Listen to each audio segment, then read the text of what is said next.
Компроматите на Петьо Петров не се наследяват, те се държат от Пеевски. Пеевски е руски асет.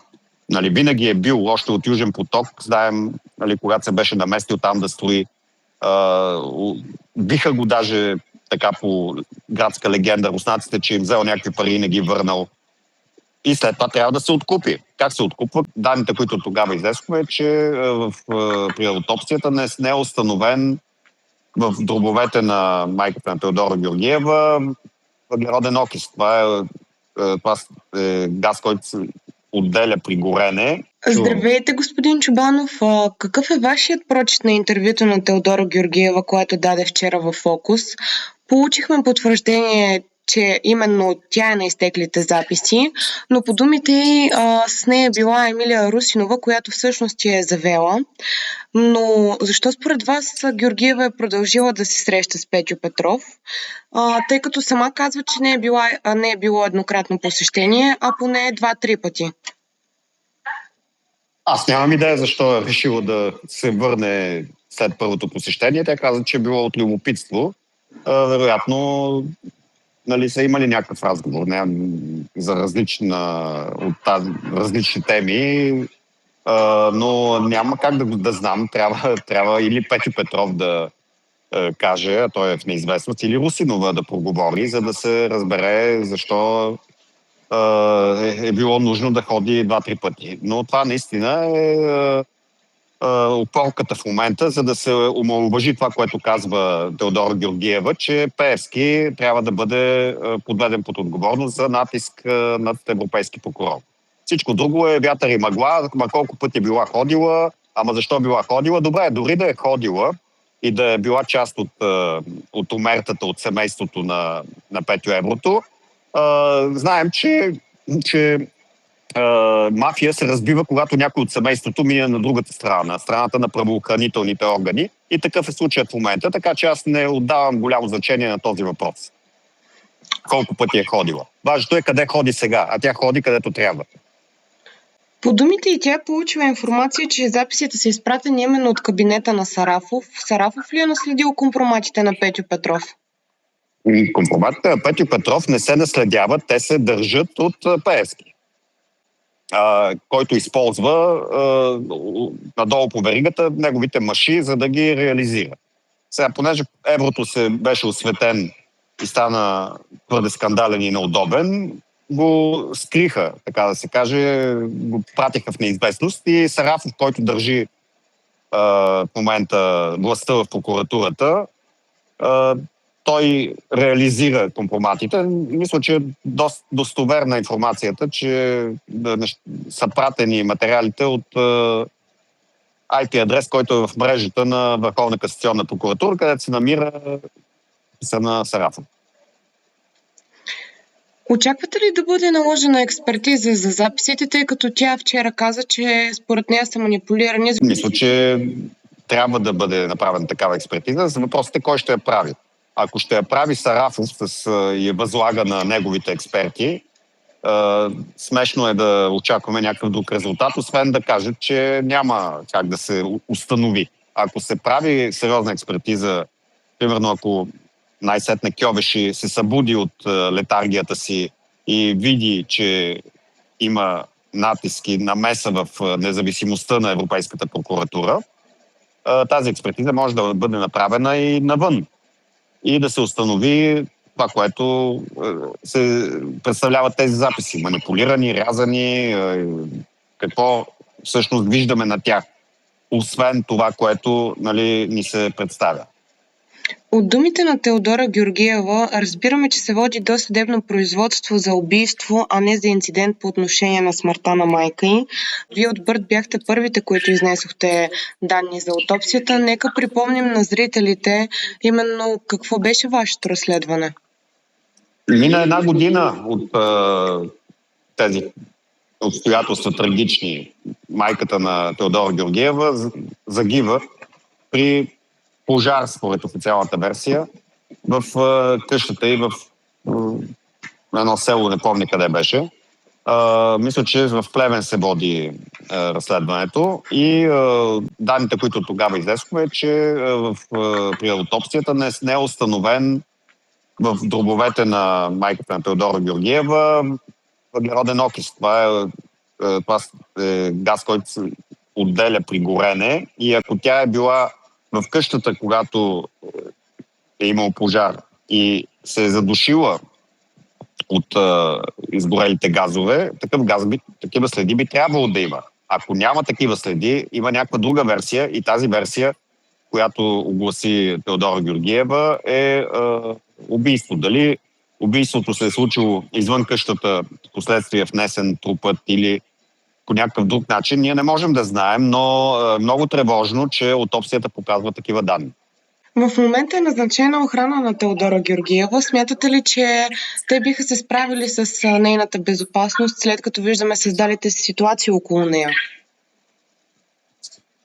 Аз не знам как работи системата за охрана на МВР. Вероятно са професионалисти и биха могли да гарантират нейната безопасност, но за да се гарантира безопасността на някой заплашен, трябва да бъде елиминирана самата опасност. А самата опасност е в Пеевски и Сарафов. Няма кой друг да плати или да организира покушение над Теодора Георгиева в момента. Пеевски, Еврото или Сарафов. От прокуратурата бяха съобщили, че няма данни за насилствена смърт над майката на Теодора Георгиева. В момента, като се разследва досъдебно производство за убийство, това не създава ли един вид противоречие? Да каже прокуратурата. Аз какво мога да кажа по случая, освен че имаме изявлението на Теодора Георгиева, имаме и тези данни от аутопсията, които за нас повдигат много сериозен въпрос. Сега топката е в тези, които са посочени от Теодора Георгиева, и в Кьовеши, която за сега мълчи. Но Кьовеши трябва да каже защо е отстранена Теодора Георгиева, какви данни е получила Европейската прокуратура, за да направи такова силно изявление, че заради сериозни нарушения иска нейното дисциплинарно уволнение. Дайте да видим какво е направила Теодора Георгиева. Саботирала ли е някакво разследване, саботирала ли е инструкции вътрешни, като е дала интервю, този запис 5 еврото прият ли е като доказателство за нещо или изобщо не е разглеждан, ако е прият, защо няма експертиза, която да бъде огласена. Много въпроси имат в полето на Кьовеши, на Европейската прокуратура, и аз подозирам един много сериозен провал на Люксембургския офис, който е разчитал очевидно на българските официални лица, като Сарафов, да потвърдят или да предоставят някакви данни. И, както каза Теодора Георгиева, тези данни са в полза на джуджетата, на които няма как ние да обясним на Люксембург, на Брюксел, на Европа, че имаме семейство мафия от джуджета и други зависимости, които се командват от един олигарх, санкциониран по Магнитски. Всъщност има как да им го обясним, но трябва хора с топки, които да го обяснят. Надявам се, че министър Янкулов ще го направи по достоен начин, когато се срещне с представителите на Европейската прокуратура. Пеевски не се споменава поименно в сигнала, който Теодора Георгиева е подала до министъра на правосъдието. Въпреки това неговата реакция не закъсня. Никой не се споменава поименно в сигнала. Нито Сарафов, нито Пеевски, нито Русинова. Той се припозна, да, той се освети. Освен това, можем да събираме до 3, поне едно санкциониран по Магнитски от САЩ, второ санкциониран от Великобритания, това ни оставя 3 души, и трето политически лидер, един Пеевски. Трябва ли според вас Емилия Русинова да бъде отстранена от длъжност в момента? С тояги, бих казал. Няма реакция от страна на Владимир Малинов, въпреки че той беше викан на разпит от Европрокуратурата, доколкото си спомням. То няма разследване за Чирен, след като Теодора Георгиева беше възпрепятствана да го води. И това е също много сериозен сигнал, че нейното отстраняване може да е било под натиск над Кьовеши, за да се спре това разследване. И кой има интерес да бъде спрямо това разследване? Нека да видим ли кому е изгодно.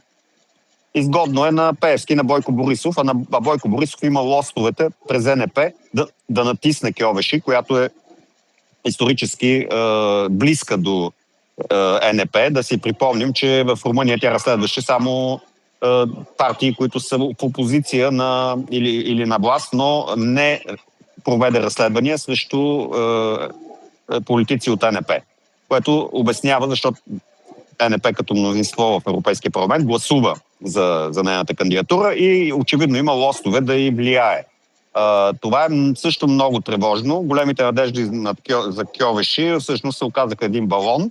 Тези корупционни разследвания големи за стотици милиони, за Чирен, за Некаже и за квотите на Ковачки, които трябваше да бъдат приключени, не са приключени. Някакви кокошкарски там ловиха ферми за не знам си какво, за по 20-30 хиляди евро работа. Според мен даже заплатата на един европрокурор е по-голяма, отколкото тези нижави разследвания, които Европейската прокуратура извърши от нас. Къде са разследванията за Чирен, за Ковачки, за милиардите, които потънаха европейски пари в проекти, нали, усвоени, знаем, от ГЕРБ и от корпулентното магнитско тяло? Ето това е въпросът. И защо Теодора Георгиева сега казвам и мен ме спряха? Като се е спрели, кой ще ги почне? Следващия ли? То ще мине давността. Има тук много сериозен момент на как да кажа, на въпроси сериозни, които трябва да се отправят не към Теодора Георгиева, а към самата Кьовеши. Мандатът на Кьовеши изтича през тази година, през октомври, и днес Съветът на Европейския съюз избра нов европейски главен прокурор.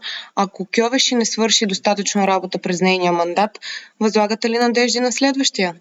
Какви надежди да възлагаме за неща, които са вече в, така да се каже, в финален етап? Или има обвинение, или няма обвинение. Тези обвинения могат утре да се повдигнат от Кьовеши или от други прокурори, които са, знаем, че работят в тройки или тандем или не знам, там някакъв механизъм има, да не е един прокурор само разследващ, ами да са двама-трима. Като няма Теодора Георгиева, другите какво правят? Защо не са разпитали Малинов? Защо не са му повдигнали обвинение? Какви са тези тупкания на топката вече една година? Чирен е стратегически проект, саботиран от Пеевски. В интерес на Русия. На кого? Друг. Нали, да нямаме ние нормално газохранилище. Пеевски е руски асет. Нали, винаги е бил още от Южен поток. Знаем, нали, когато се беше наместил там да строи. Биха го даже така по градска легенда руснаците, че им взел някакви пари и не ги върнал. И след това трябва да се откупи. Как се откупва? Като саботира разследването за най-стратегическия ни газов проект. И последно, господин Чобанов, как да очакваме българската страна да разследва, при положение, че Борислав Сарафов и Емилия Русинова имат снимки от ресторанта 8-те джуджета? Какъв е изходът от ситуацията? Никак не. Изходът от ситуацията е да се прояви смелост, да се премине отвъд, както казваше един там главен прокурор, закона, и да влезе МВР в прокуратурата и да изтараши касите, в които са компроматите. Няма друг изход. Ако искаме да станат нещата сега. Ако искаме да станат някога, изходът е да ходим да гласуваме, за да имаш 160 депутата, които да сменят Висшия съдебен съвет, пък Висшия съдебен съвет да избере друг главен прокурор, пък ако изберат пак човек на Пеевски, иди чакай, нали, след 100 години нещо да се промени. Няма друг изход. Или някой с топки взривява системата, залага си главата, обаче Дечев, като го гледам колко нали, така внимателно говори и пипа, не е той човекът. Друг човек трябва начало на МВР, който да влезе и да приложи закона, така да се каже, да мине отвъд границите, които фиксира там разделението на властите, които са чисто формални, защото всичко се решава от касата с компромати. И след като имаме такава ситуация, оправдано е да не се спазва как да кажа, правовия ред, наложен от един узурпатор на прокуратурата и да се влезе с таран там, да бъде изведен с белезници Сарафов и да бъде изпразнен на касата на Русинов. И все пак, господин Чобанов, вие в началото на разговора казахте, че няма значение дали Теодора Георгиева е била част от голямото семейство, след като в момента според вас действията и са в правилната насока. Но да уточним, Абсолютно. тя жертва ли е била или все пак е била част от голямото семейство?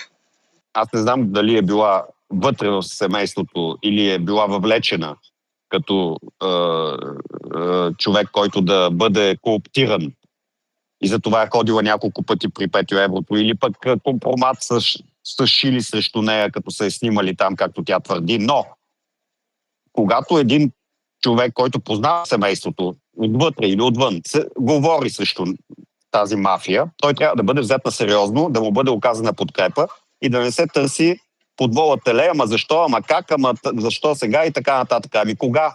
Кой проговори през всичките тия години срещу Гешев, срещу Сарафов? Никой.